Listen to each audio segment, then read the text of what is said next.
बार सुन रहे हैं, मैं उन्हें बताना चाहती हूँ कि मैं एक डाइटिशियन भी हूँ और मैं अपने पैशन के चलते मैंने ये डाइटिशियन की पढ़ाई की ताकि मैं लोगों को सही ज्ञान सिंपल भाषा में दे सकूं और वो अपने जीवन को बेहतर बना सके, रोग मुक्त बना सके, हेल्दी बना सके।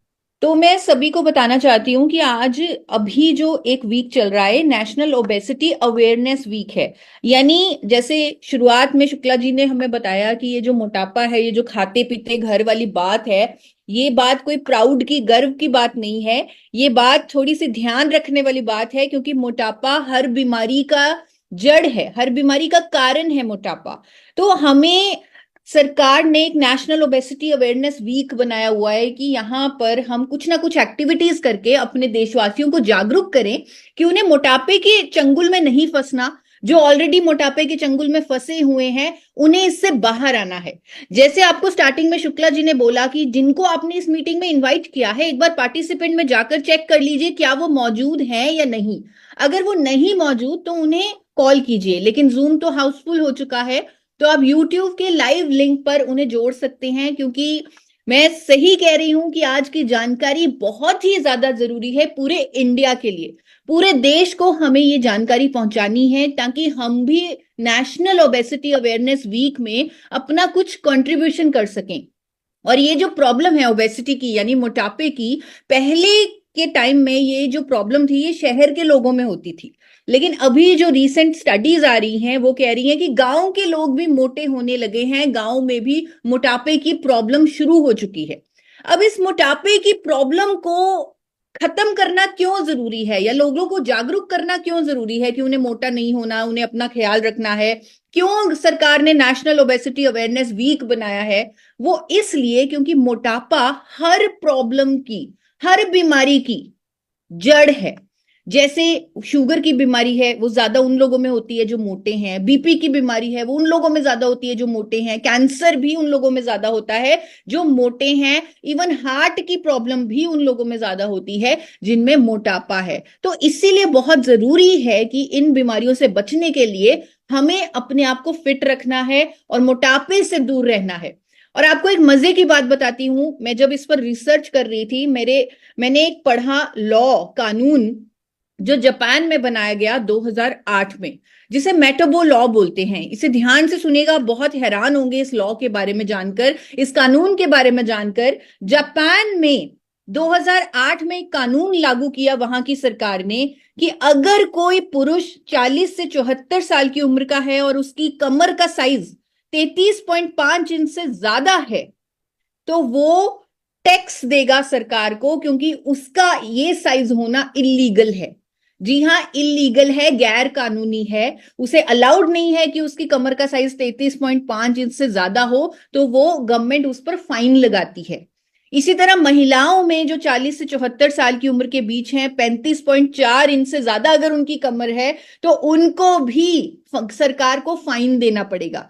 इस चक्कर में लोग 2008 से वहां पर मोटे ही नहीं होते, और इस तरह जापान ने इतनी ज्यादा बीमारियों पर काबू पा लिया। आपने देखा होगा, आपने सुना होगा जापान के बारे में, अक्सर हम बात करते हैं जापान की गामा ओरिजिनल को लेकर, क्योंकि गामा ओरिजिनल सबसे पहले जापान में ही बना। 1954 में जापान के साइंटिस्ट ने गामा ओरिजिनल को बनाया, और वहां पर सब्सिक्वेंट जो ये लॉज बन रहे हैं ये लोगों को एक रोग मुक्त जीवन देने के लिए बन रहे हैं। जिस तरह का ये लॉ है मेटाबो लॉ, देखिए ये जो प्रोडक्ट है गामा ओरिजिनल, जिसे सबसे पहले जापान ने बनाया और आज की डेट में सबसे ज्यादा लंबी उम्र वाले लोग जापान में पाए जाते हैं, ये जो प्रोडक्ट है ये ऑलरेडी वहां पर ज्यादातर लोग ले रहे हैं क्योंकि ये वहीं से उपजा है ये प्रोडक्ट। ये हर मेटाबॉलिक प्रॉब्लम पर काम करता है, चाहे वो शुगर है, बीपी, कोलेस्ट्रॉल, थायराइड इश्यूज, वहां पर दवाइयां बिकती हैं इसकी, गामा ओरिजिनल की। तो ये भी है, साथ में कहीं ना कहीं गवर्नमेंट के कुछ सपोर्ट सिस्टम्स हैं, कुछ इनिशिएटिव्स हैं जिसके कारण लोग एक हेल्दी जीवन जी पा रहे हैं। और मेरा मिशन ये है कि इंडिया में भी हम सब इतने जागरूक हो जाएं, हम सब दूसरों से सीख कर खुद को स्वस्थ बना ले, खुद को हेल्दी बना ले। और अब इंडिया में भी हमारे पास गामा ओरिजिनल है, तो हमें, हमारा कर्तव्य बनता है कि हम थोड़ी सी सपोर्ट गामा ओरिजिनल को भी दें ताकि हमारी लाइफ बेहतर हो सके। दोस्तों, शुरुआत करती हूं एक स्टेटमेंट के साथ, एक मिशन के साथ, कि हम पूरी कोशिश करेंगे, हम पूरा आरसीएम परिवार पूरी कोशिश करेंगे कि गामा ओरिजिनॉल इंडिया की हर थाली में रखकर परोसा जाए, क्योंकि ये एक ऐसा प्रोडक्ट है जिस पर हम रोग मुक्त भारत का निर्माण कर सकते हैं। तो इस रोग मुक्त भारत के निर्माण के लिए बहुत जरूरी है कि 2 कैप्सूल गामा ओरिजिनॉल इंडिया की हर प्लेट में रखकर परोसे जाएं। ये प्रोडक्ट, जैसे मैंने आपको बताया, जापान में सबसे पहले इसे आइसोलेटेड फॉर्म में निकाला गया था, और जब से इसके फायदे सामने आ रहे हैं, इस पर नई नई स्टडीज, नई नई रिसर्च आ रही है, अलग अलग देशों की अलग अलग सरकारों ने इसे अलग अलग मान्यताएं दी हुई हैं। अमेरिका जैसे देश में इसे अल्सर को ठीक करने वाली दवा का दर्जा मिला है। अमेरिका जैसे देश में इसे कोलेस्ट्रॉल को कम करने वाली कुदरती दवा माना गया है। जापान जैसे देश में इसको एंटी एंजाइटी एजेंट, यानी टेंशन को दूर करने की दवा, कोलेस्ट्रॉल को कम करने की दवा, मेनोपॉजल सिम्टम्स में राहत देने वाली दवा का दर्जा मिला है। वहां की सरकारों ने इसे मान्यताएं दी हैं। आप सोचिए ये प्रोडक्ट कितना स्ट्रांग है। कनाडा की सरकार ने इसे नेचुरल हेल्थ प्रोडक्ट बोला है। ऑस्ट्रेलिया की सरकार ने इसे दवाइयों में डालने वाला एक इंग्रेडिएंट बोला है जिससे दवाइयां बेहतर काम करती हैं। हमारे देश की सरकार ने तो हमारा काम बहुत आसान कर दिया। हमारी देश की सरकार ने इसे न्यूट्रास्यूटिकल बोला है, यानी एक ऐसा भोजन जिसमें मेडिकल बेनिफिट्स हैं। इसीलिए मैंने शुरुआत में आपसे कहा कि हर थाली में 2 कैप्सूल गामा ओरिजिनॉल परोसा जाना चाहिए। एक ऐसा प्रोडक्ट जो अलग अलग देशों में अलग अलग दामों पर बिकता है, और वो दाम कुछ 2800 से लेकर 5000 तक के हैं, लेकिन हमारे देश में, इंडिया में पहली बार ये मौजूद है एक बहुत ही अफोर्डेबल प्राइस पे, और हर इंडियन इसे ले सकता है क्योंकि ये इतनी अफोर्डेबल, इतनी कम कीमत पर इंडिया में उपलब्ध है।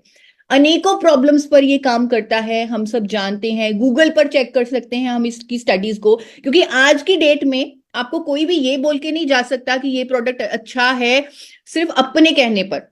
आज की डेट में हमें पता है कि सामने वाला व्यक्ति स्मार्ट है, उसके पास स्मार्टफोन है, वो गूगल पर चेक करेगा कि क्या वाकई में ईशा मैम ने ये जो हमें बताया सही बताया या गलत बताया, वो चेक कर सकता है।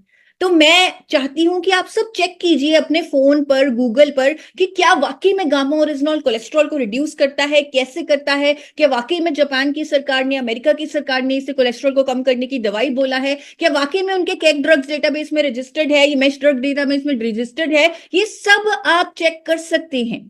गामा ओरिजिनॉल की एंटी डायबिटिक प्रॉपर्टीज के बारे में आप चेक कर सकते हैं कि वाकई में गामा ओरिजिनॉल बढ़े हुए शुगर लेवल को नॉर्मल करता है, और कैसे करता है उसकी भी स्टडीज आप गूगल पर चेक कर सकते हैं। गामा ओरिजिनॉल की बीपी को कंट्रोल करने की प्रॉपर्टीज आप चेक कर सकते हैं कि गामा ओरिजिनॉल कैसे हमारे ब्लड प्रेशर को नॉर्मल रखता है, कैसे उस पर ये काम करता है, कितनी स्टडीज हैं, कितने देशों में हुई हैं, कितने लोगों पर हुई हैं, ये सब डेटा, सब डिटेल्स आपको गूगल से मिल जाएंगी। थायराइड जैसी लाइलाज बीमारी पर भी गामा ओरिजिनॉल कारगर है, क्योंकि ये रूट कॉज पर काम करता है। जो हार्मोन हमारा शरीर बनाना भूल गया था, ये उस हार्मोन को दोबारा बनवा रहा है हमारे शरीर से। तो ये इस तरह के काम कर रहा है, यानी कि जब मेडिकल साइंस बाहर से हमें दवाई की फॉर्म में वो हार्मोन दे रही थी, ये मानकर कि अब हमारी बॉडी कभी वो हार्मोन बना नहीं सकती, गामा ओरिजिनॉल हमारी बॉडी से उस हार्मोन को दोबारा बनवा रहा है। इस तरह का मैजिक, इस तरह का जादू है गामा ओरिजिनॉल में। और आज की डेट में मैं आपको बताना चाहती हूं कि हमारे पास इतने सारे टेस्टिमोनियल्स हैं, इतने सारे रिजल्ट्स हैं, इतने सारे प्रूफ हैं, जहां पर लोग सामने से कहते हैं कि हमारी सालों की प्रॉब्लम गामा ओरिजिनॉल से ठीक हो गई। कोलेस्ट्रॉल पर बहुत सारे टेस्टिमोनियल्स हैं, डायबिटीज रिवर्सल पर टेस्टिमोनियल्स हैं, बीपी की समस्या पर टेस्टिमोनियल्स हैं, थायराइड पर टेस्टिमोनियल्स हैं। इसीलिए मैं आपको कह रही हूं कि ये जो न्यूट्रास्यूटिकल है, ये हर इंडियन की जरूरत है। तो आज जो हमारा नेशनल ओबेसिटी अवेयरनेस वीक चल रहा है, उसमें जो हम अपनी थाली बनाएंगे, उस थाली में, क्योंकि अभी मैं आपको जो इन्फॉर्मेशन देने वाली हूं वो मोटापे को रोकने की इन्फॉर्मेशन देने वाली हूं। जो डाइट आपने मोटापे को कम करने के लिए लेनी है या अपने आप को डिटॉक्स करने के लिए लेनी है, वो देने वाली हूं। लेकिन बहुत जरूरी है कि जब हम अपनी थाली बनाएं, उस थाली में गामा ओरिजिनॉल जरूर रखें। तो एक सिंपल डाइट आज आप सबके साथ मैं शेयर करूंगी। मैं एक डाइटिशियन हूं, तो अपने एक्सपीरियंस से, अपनी नॉलेज से, या जो पढ़ाई मैंने की है, जिन डाइटिशियंस डॉक्टर से मैं मिली हूं, उनकी नॉलेज को यूज करते हुए आज मैं आप लोगों के लिए एक सिंपल डाइट लेके आई हूं, जिसे मैं आज रेकमेंड करूंगी, जो भी साथी हमारे पास जूम पर जुड़े हैं, यूट्यूब लाइव जुड़े हैं, तो मैं सबसे रेकमेंड करूंगी कि 21 दिन के लिए हर कोई इस डाइट को जरूर फॉलो करे। अब देखिए दोस्तों, कई बार क्या होता है, हमें हमें लगता है कि मैं इतना खाता भी नहीं लेकिन फिर भी मेरा वजन कम नहीं हो रहा, मैं तो कम खाता हूं फिर भी मैं मोटा हो रहा हूं। अब यहां पर क्या होता है, यहां पर ये होता है कि हमारी बॉडी में टॉक्सिन्स भरे पड़े हैं जो मोटापे को कम नहीं होने दे रहे। तो इसलिए बहुत जरूरी है अपनी डाइट को, अपने ऑर्गन्स को डिटॉक्स करना। तो इस डाइट का नाम है डिटॉक्स डाइट। हम डिटॉक्स डाइट के बारे में जानेंगे। और ये डाइट जरूरी नहीं है कि सिर्फ उन्हीं लोगों को करना है जिन्हें पतला होना है, ये डाइट हर कोई कर सकता है, क्योंकि हमारे अंदर टॉक्सिन्स का जो जमाव है वो तो होता ही रहता है, क्योंकि हम पैक्ड फूड्स खाते हैं, बाहर जाते हैं तो अलग अलग तरह के स्नैक्स खाते हैं। जब किसी रेस्टोरेंट में खाना खाते हैं तब हम कोई ऐसा बार बार किसी तेल में तला हुआ खाना खा लेते हैं जिसकी वजह से टॉक्सिन्स हो जाते हैं। तो ये जो टॉक्सिन्स हैं हमारे शरीर में बनते रहते हैं। तो एक हेल्दी व्यक्ति भी जो बिल्कुल पतला है वो भी इस डाइट को कर सकता है, और यही डाइट के बारे में आज मैं आप लोगों को बताने जा रही हूँ। जिस तरह मैंने बोला कि हम कुछ भी जब खाते हैं हमारे अंदर टॉक्सिन्स बन जाते हैं, स्पेशली बाहर का, और ये टॉक्सिन्स ना केवल मोटापा बल्कि कई बीमारियों का कारण बनते हैं। इसीलिए बहुत जरूरी है कि एवरी इंडियन 21 दिन के लिए इस डिटॉक्स डाइट को साल में एक बार जरूर करे, ताकि उसका लीवर डिटॉक्सिफाई हो जाए, उसका स्टमक ठीक हो जाए, जो टॉक्सिन्स हैं अंदर से निकल जाएं। तो ये डिटॉक्स डाइट उसमें बहुत हेल्प करेगी। अब इस डिटॉक्स डाइट के 5 हिस्से रहेंगे, जहां पर सबसे पहले सुबह उठते ही व्यक्ति डिटॉक्स जूस लेगा। वो क्या होगा वो भी मैं आपको बताऊंगी। फिर नाश्ता लेगा, वो क्या होगा वो भी आगे बताऊंगी। लंच लेगा, मिड मील लेगा और डिनर लेगा। तो ये 5 जो कैटेगरीज हैं वो आपको फॉलो करनी है डिटॉक्स डाइट में। और इसके साथ साथ 16 घंटे की फास्टिंग भी करनी है, जिसे हम इंटरमिटेंट फास्टिंग बोलते हैं। तो 16 घंटे कुछ नहीं खाना है, जो भी खाना है 8 घंटे में ही खाना है। तो सबसे पहले सुबह उठते ही डिटॉक्स जूस लेंगे। इस जूस को आप अपनी फास्टिंग पीरियड में भी ले सकते हैं, इसमें कोई चक्कर नहीं है। और ये जो जूस है ये लेना बहुत जरूरी है। अब इसमें मैंने आपको 3 ऑप्शंस दे दिए हैं। या तो आप सफेद पेठे का जूस ले सकते हैं, या आप नारियल पानी ले सकते हैं, या आप कोई भी हरी सब्जी का जूस ले सकते हैं, जिस तरह घिया का जूस ले सकते हैं। तो ये जो डिटॉक्स जूस है ये आप घर पे बनाएं और इसे 1 गिलास सुबह उठते ही पिएं। उसके बाद आप नाश्ते में, क्योंकि ये डिटॉक्स डाइट है तो यहां पर अब आपने नाश्ते में पोहा, परांठा, सैंडविच ये सब नहीं लेना, क्योंकि 21 दिन के लिए आप डिटॉक्स कर रहे हो खुद को। तो आपने नाश्ते में बड़ी प्लेट फ्रूट्स की लेनी है, सीजनल फ्रूट्स यानी फल। जो भी सीजनल फल हैं वो आप खाएं नाश्ते में। और जैसे मैंने आपको बताया था कि नाश्ते में एक कैप्सूल गामा ओरिजिनॉल का भी जरूर लें, क्योंकि ये भी आपके सिस्टम को डिटॉक्सिफाई करने में मदद करेगा, और इसे जरूर शामिल करें। प्लस जो भी आप और सप्लीमेंट साथ में लेते हैं अपनी एज के अकॉर्डिंग, अपनी हेल्थ के अकॉर्डिंग, तो वो सप्लीमेंट्स भी साथ में जरूर लें, क्योंकि जितना पोषण हमारे शरीर को जाएगा उतने बेहतर तरीके से हमारा शरीर डिटॉक्सिफाई होगा। और बहुत जरूरी पॉइंट यहां पर नोट करने वाला ये है कि आपको इस 21 दिनों में डेयरी प्रोडक्ट्स यानी दूध से बने प्रोडक्ट्स का इस्तेमाल नहीं करना। चाहे वो चाय है दूध वाली, चाहे वो दही है, चाहे वो चीज है, तो ये सब दूध के प्रोडक्ट्स जो भी हैं वो आपको 21 दिन के लिए नहीं खाने हैं, क्योंकि इससे हमारा जो सिस्टम है वो डिटॉक्सिफाइड नहीं होगा। तो बहुत जरूरी है कि 21 दिन आप दूध ना पिएं। अगर आपको दूध पीने का शौक है तो आप नारियल का दूध बना सकते हैं। मेरे चैनल पर फॉरएवर हेल्दी विद ईशा, मैंने वहां पर नारियल का दूध बनाने की रेसिपी भी दी हुई है, जहां आप नारियल की गिरी को पानी के साथ मिक्सी में ब्लेंड करते हैं और फिर इसे छानते हैं, तो आपका नारियल का दूध तैयार हो जाता है, जिसे आप 2 से 3 दिन फ्रिज में स्टोर करके रख सकते हैं। तो ये नारियल का दूध बहुत ज्यादा टेस्टी होता है, बहुत ज्यादा स्वादिष्ट होता है। आप इसे ले सकते हैं दूध की जगह। अब बारी आती है लंच की। जब आपने अपनी इंटरमिटेंट फास्टिंग को पूरा करके सुबह 10 से 11 बजे के बीच ब्रेकफास्ट ले लिया, तब आप लंच, दोपहर के भोजन में आप सिंपल जो खाना है, घर का बना खाना, वो खाएं। जैसे गेहूं की रोटी खा सकते हैं, बाजरे की रोटी खा सकते हैं। हो सके तो उस अनाज में भी आप कोई ना कोई सब्जी मिला ले। जिस तरह आजकल सर्दियां हैं तो बहुत सारे हरे भरे पत्ते हमें मिलते हैं, चाहे वो मेथी है, बाथू है, उसे आप आटे के साथ मिक्स करके एक रोटी बना लें, साथ में सब्जी खाएं और सैलेड खाएं। तो ये आपका लंच हो गया। आपने लंच में सब्जी और रोटी और सैलेड लेना है, लेकिन यहां पर ध्यान रखना है कि लंच में राजमा, चने, ये सब नहीं खाना है 21 दिन के लिए। तो सिंपल आपने घर की बनी सब्जी और साथ में रोटी, चपाती और सैलेड लेना है। अब बारी होती है मिड मील की, यानी कि दोपहर के भोजन के बाद 4 बजे जब चाय पीते हैं लोग, तब क्या लें? तो 4 बजे जब आपने चाय पीनी है तो आपने दूध वाली चाय नहीं पीनी। मुझे पता चला है कि आपके पास तो बहुत अच्छे चाय के ऑप्शंस हैं, चाहे वो ग्रीन टी है, चाहे वो स्वेच्छा का काढ़ा है, तो आप वो लें। ये जो हर्ब्स हैं आपको डिटॉक्सिफाई होने में मदद करेंगे। तो आप स्वेच्छा का काढ़ा ले सकते हैं, साथ में ड्राई फ्रूट्स लें, ये खाएं। ड्राई फ्रूट्स लेने हमारे लिए बहुत जरूरी हैं, हमारी हेल्थ के लिए बहुत अच्छे हैं। और बिल्कुल भी आप चाय, कॉफी या पकौड़े, समोसे, ये सब ना खाएं 21 दिनों के लिए, क्योंकि आप अपनी सफाई कर रहे हैं, अपने आप को डिटॉक्सिफाई कर रहे हैं। चाय जैसे मैंने आपको बताई, हर्बल टी का ही सेवन करें। आपके पास जो ग्रीन टी या हर्बल टी के ऑप्शंस हैं वो लें।